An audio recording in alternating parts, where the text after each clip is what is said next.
بسم اللہ الرحمن الرحیم۔ یہ کہانی ہے سنتیاگو کی۔ لڑکے کا نام سنتیاگو تھا۔ جب وہ متروک چرچ کے پاس پہنچا تو شام ڈل چکی تھی۔ اس چرچ کی چھت عرصہ ہوا گر چکی تھی اور جہاں کبھی پادری کا ممبر ہوتا ہوگا وہ جگہ انجیر کے ایک بہت بڑے درخت نے گھیر لی تھی۔ لڑکے نے وہ رات اس جگہ پر گزارنے کا فیصلہ کیا۔ جب تمام بھیڑیں شکستہ دروازے سے گزر گئیں تو اس نے دروازہ بند کر کے اس کے آگے ایک تخت لگا دیا تاکہ بھیڑیں باہر نہ نکل سکیں۔ اس علاقے میں بھیڑیوں کا خطرہ تو نہیں تھا، لیکن ریوڑ سے بچھڑی ہوئی بھیڑ کو ڈھونڈنا بذات خود تھکا دینے والا کام تھا۔ لڑکے نے اپنی جیکٹ سے فرش صاف کیا اور کتاب کا تکیہ بنا کر لیٹ گیا۔ اس نے آج یہ کتاب ختم کرنی تھی۔ اس نے سوچا کہ اب اس کتاب کے بدلے میں زیادہ طویل کتاب لینی چاہیے تاکہ اس کو پڑھنے میں زیادہ وقت گزرے اور اس کا تکیہ بھی بہتر بن سکے گا۔ وہ جب صبح کے وقت جاگا تو ابھی تک اندھیرا چھایا ہوا تھا۔ ٹوٹی ہوئی چھت میں سے ستارے جھانک رہے تھے۔ مجھے تھوڑا اور سونا چاہیے تھا، اس نے دل میں سوچا۔ آج رات پھر اس نے وہی خواب دیکھا تھا جو اسے ایک ہفتہ قبل نظر آیا تھا، مگر خواب آج بھی ادھورا تھا۔ وہ اٹھ کھڑا ہوا اور ان بھیڑوں کو اٹھانا شروع کر دیا جو ابھی تک نہیں اٹھی تھیں۔ جب بھی وہ جاگتا تھا اس کی زیادہ تر بھیڑیں بھی جاگ جاتی تھیں۔ ایسا لگتا تھا کہ کسی غیر مرئی ہوئی قوت سے وہ اور اس کی بھیڑیں ایک دوسرے کے ساتھ جڑے ہوئے تھے۔ آخر کیوں نہ ہو، اس نے ان بھیڑوں کے ساتھ 2 سال گزارے تھے اور ان کے ساتھ جنگلوں بیابانوں میں چارے اور پانی کی تلاش میں مارا مارا پھرا تھا۔ بھیڑیں اب اس کے ساتھ اتنی مانوس ہو گئی تھیں کہ اس کا اوقات کار بھی انہیں یاد ہو گیا تھا، یا پھر ان کے اوقات کار کا عادی ہو گیا ہوں، اس نے سوچا۔ کچھ ایسی بھیڑیں بھی تھیں جو جاگنے میں ذرا وقت لگاتی تھیں، انہیں جگانا پڑتا تھا۔ اس کا خیال تھا کہ بھیڑیں اس کی زبان سمجھتی تھیں، اس لیے وہ کبھی کبھی کتاب میں سے کچھ تحریر انہیں پڑھ کر سناتا تھا اور انہیں اپنے دکھ درد بھی سناتا تھا اور انہیں اپنی تنہائی میں شریک کرتا۔ وہ ان کے سامنے اس گاؤں پر تبصرہ بھی کرتا جہاں سے وہ گزرتے تھے، لیکن پچھلے چند دنوں سے وہ اپنی بھیڑوں کے ساتھ صرف ایک موضوع پر بات کرتا رہا تھا، ایک دوشیزہ جو ایک تاجر کی بیٹی تھی جو اس گاؤں میں رہتا تھا، جس تک پہنچنے کے لیے انہیں مزید 4 دن درکار تھے۔ اس گاؤں میں اس سے پہلے وہ ایک دفعہ 1 سال قبل آیا تھا۔ تاجر اون کا کاروبار کرتا تھا۔ وہ انتہائی شکی مزاج تھا۔ اس کا مطالبہ ہوتا تھا کہ بھیڑ کی اون اس کی نظروں کے سامنے اتاری جائے۔ وہ اس تاجر کے پاس اپنے ایک دوست کے توسط سے پہنچا تھا۔ اس روز دکان پر بہت رش تھا، اس لیے لڑکے کو انتظار کرنا پڑا۔ وہ دکان کی سیڑھیوں پر بیٹھ گیا اور اپنے تھیلے میں سے کتاب نکال کر پڑھنے لگا۔ مجھے نہیں معلوم تھا کہ چراغے بھی پڑھنا جانتے ہیں، عقب سے لڑکی کی مترنم آواز آئی۔ لڑکی اندلس کی بے مثال خوبصورتی کا مکمل نمونہ تھی۔ سیاہ لہراتے بال اور گہری خوبصورت آنکھوں میں ارب و نکوش کی جھلک تھی۔ جی ہاں، لیکن میں نے اس کتاب کی نسبت اپنی بھیڑوں سے زیادہ سیکھا ہے، اس نے جواب دیا۔ اگلے 2 گھنٹے تک وہ ایک دوسرے کو اپنے حالات سناتے رہے۔ تم نے پڑھنا کیسے سیکھا؟ لڑکی نے استفسار کیا۔ جیسے سب پڑھنے والے سیکھتے ہیں، اسکول میں۔ اگر تم پڑھنا جانتے ہو تو تم بھیڑوں کو کیوں چراتے ہو؟ لڑکا کچھ بڑبڑایا تاکہ لڑکی کچھ سمجھ نہ سکے۔ وہ لڑکی کو اپنے سفر کی کہانیاں سناتا رہا، جنہیں سن کر لڑکی کی گہری آنکھوں میں حیرت و خوف کا ملا جلا تاثر تھا۔ لڑکا دعا مانگ رہا تھا کہ وقت تھم جائے یا پھر لڑکی کا باپ مزید مصروف ہو جائے اور اسے لڑکی کے ساتھ کچھ مزید وقت گزارنے کا موقع مل جائے، لیکن اس کی دونوں دعائیں قبول نہ ہوئیں۔ وہ تاجر نے اسے 4 بھیڑوں کی اون اتارنے کو کہا۔ جب وہ فارغ ہوا تو بیوپاری نے اسے پیسے دیتے ہوئے کہا کہ وہ اگلے سال پھر آئے، اور اب 4 دن بعد وہ دوبارہ اس گاؤں میں ہوگا۔ وہ اس بات پر مسرور بھی تھا، لیکن اس کے دل میں کسی خانے میں خوف چھپا ہوا تھا کہ کہیں لڑکی اسے بھول ہی نہ چکی ہو۔ آخر اس کے علاوہ اور بھی بہت سے چراغے وہاں سے گزرتے ہوں گے، مجھے اس کی زیادہ فکر بھی نہیں، اس نے اپنی بھیڑوں سے کہا۔ میں اور بھی کئی لڑکیوں کو جانتا ہوں، لیکن اس کا دل اس کے ساتھ نہیں تھا۔ وہ ابھی تک تاجر کی دکان کی سیڑھیوں پر اٹکا ہوا تھا۔ چرواہوں، پھیری والوں اور ملاحوں کے دل کہیں نہ کہیں ضرور اٹکے ہوتے ہیں، کہیں نہ کہیں کوئی ایسا ضرور ہوتا ہے جس کے ساتھ ان کا دل ہوتا ہے، جو ان سے ان کی خوشیاں اور صحت کا لطف چھین لیتا ہے۔ سورج نکلنے والا تھا۔ اس نے اپنے ریوڑ کو مشرق کی طرف موڑا۔ انہیں کبھی فیصلہ کرنے کی وقت ہی نہیں اٹھانی پڑتی، شاید اسی لیے یہ میرے اتنا نزدیک رہتی ہیں، اس نے دل میں سوچا۔ صرف چارے اور پانی کا حصول ہی ان کی زندگی کا مقصد ہے۔ جب تک میں انہیں اندلس کی بہترین چراگاہوں میں لے جاتا رہوں گا یہ میرے ساتھ رہیں گی۔ ان کے دن ہمیشہ ایک جیسے ہوتے ہیں، طویل اور نہ ختم ہونے والے۔ انہیں صرف چارے اور پانی سے مطلب ہے، اور بدلے میں وہ نہایت سخاوت سے ہر سال اون دیتی ہیں، اور زندگی میں ایک بار گوشت بھی۔ اگر میں ان کو ایک ایک کر کے ذبح کرنا شروع کر دوں تو ان کو اس وقت احساس ہوگا جب میں آدھے سے زیادہ ریوڑ کو ذبح کر چکا ہوں گا۔ یہ اپنی جبلت پر انحصار کرنا بھول گئی ہے۔ وہ جبلت جو انہیں خطرے سے آگاہ کرتی ہے، یہ مجھ پر اس لیے بھروسہ کرتی ہیں کیونکہ میں انہیں کھلاتا اور پلاتا ہوں۔ لڑکے کو اپنی سوچ پر حیرت ہوئی۔ شاید یہ بیاباں چرچ کا اثر تھا کہ اس کی سوچ میں اس قدر کنوتیت آ گئی تھی۔ اس چرچ کے قریب اس نے دوبارہ وہ خواب بھی تو دیکھا تھا۔ شاید یہ اسی چرچ کا ہی اثر تھا کہ اسے بھیڑوں پر جھنجھلاہٹ ہو رہی تھی۔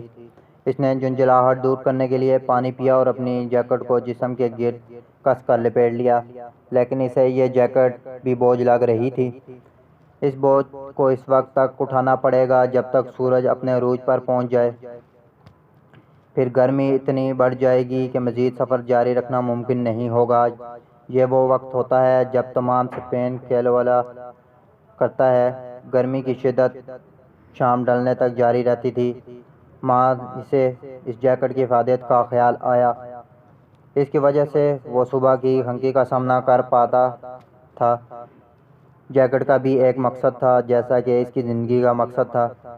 اس کی زندگی کا مقصد تھا سیاحت۔ اسپین میں 2 سال تک آوارہ گردی کرنے کے بعد اسے تمام شہروں اور قصبوں کا حدود اربہ معلوم ہو گیا تھا۔ اس دفعہ اس کا ارادہ تھا کہ وہ تاجر کی بیٹی کو بتائے گا کہ اس چراغے نے پڑھنا لکھنا کیسے سیکھا۔ 16 سال کی عمر تک اس نے مدرسے میں تعلیم حاصل کی تھی۔ اس کے والدین کی خواہش تھی کہ وہ پادری بنے تاکہ پورا خاندان اس پر فخر کر سکے۔ وہ خود سخت محنت کرتے تھے، صرف 2 وقت کی روٹی کے لیے، بالکل اس کی بھیڑوں کی طرح۔ اس نے مذہبی تعلیم کے ساتھ اسپانوی اور لاطینی زبان سیکھی تھی، لیکن بچپن سے ہی اس کی خواہش تھی کہ وہ دنیا کی سیر کرے۔ یہ مقصد اس کے نزدیک خدا کو جاننے اور پادری بننے سے زیادہ اہم تھا۔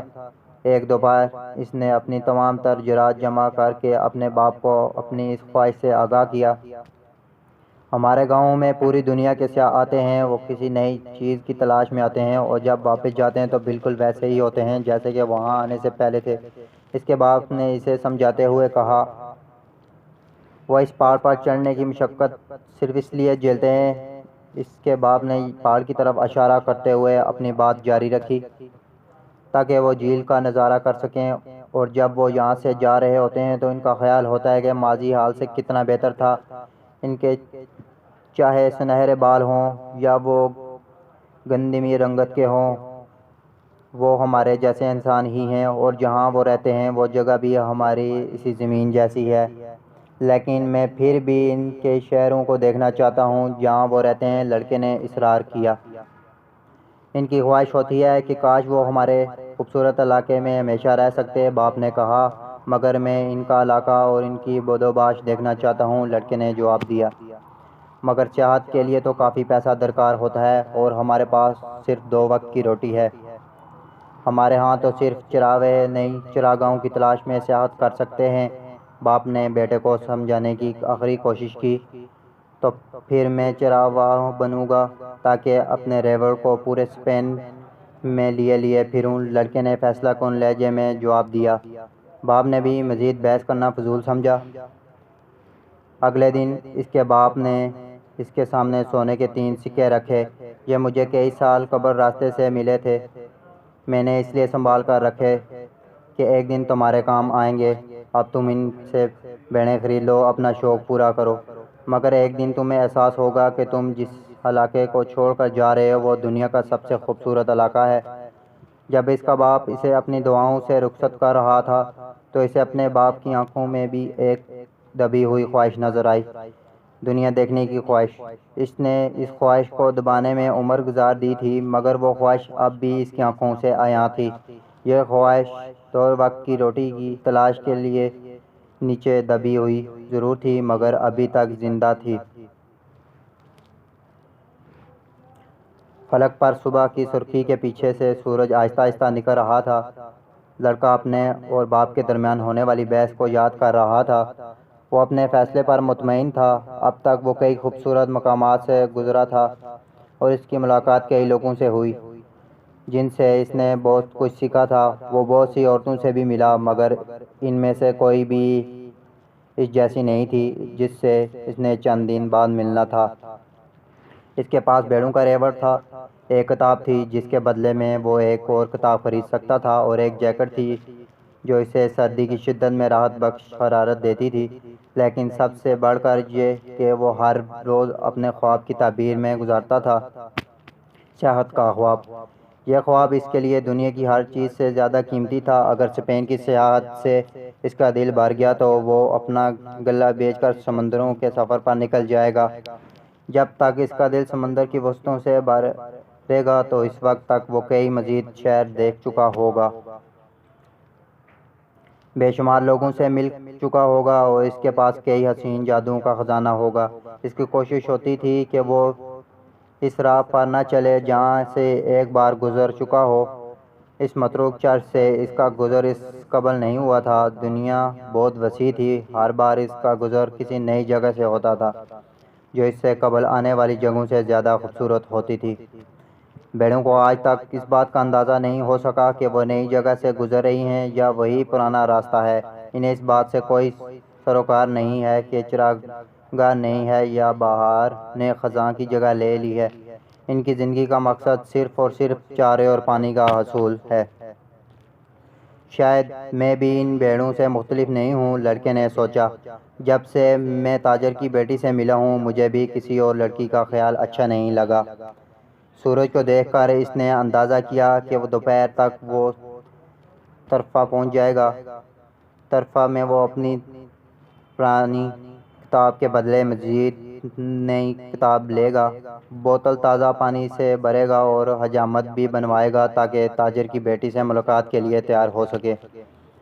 وہ اس خیال کو دل میں جگہ دینے کے لیے تیار ہی نہیں تھا کہ تاجر نے اب تک اس کی شادی کر دی ہوگی۔ خواب کی تعبیر کے پورا ہونے کا انتظار زندگی کو دلچسپ بنا دیتا ہے۔ اس نے دوبارہ سورج کی طرف دیکھ کر وقت کا اندازہ کیا اور ریوڑ کو ہانکنے لگا تاکہ دھوپ تیز ہونے سے قبل طرفہ پہنچ جائے۔ پھر اسے یاد آیا کہ طرفہ میں ایک بوڑھی عورت رہتی تھی جو خوابوں کی تعبیر بتاتی تھی۔